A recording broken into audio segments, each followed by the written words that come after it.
है मेरे मौला तेरी दरगाह में एक सदा करनी है, इस गुनहगार ने बख्शिश की दुआ करनी है।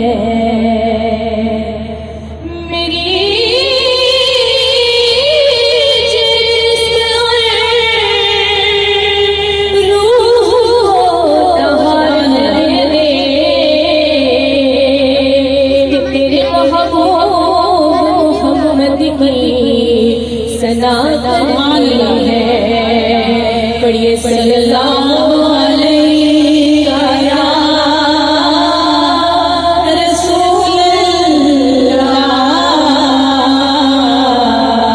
वसल्लम अलैका या हबीब अल्लाह। सुल्तान अरबी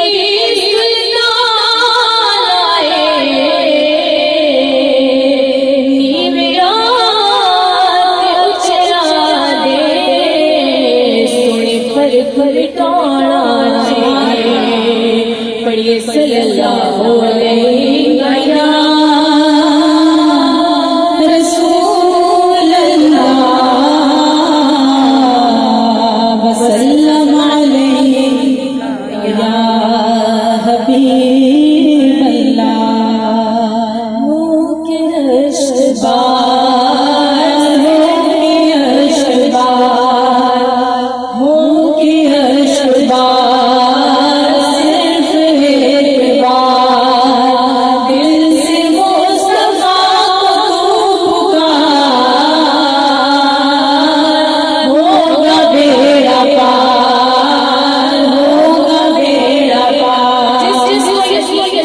बेड़ा पार होगा, हाथों को बुलंद करके कहते होगा बेड़ा पार, होगा बेड़ा पार, होगा बेड़ा पार, होगा बेड़ा पार। मुस्तफा को होगा बेड़ा पार, होगा बेड़ा पार, होगा बेड़ा पार, होगा बेड़ा पार।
बेड़ा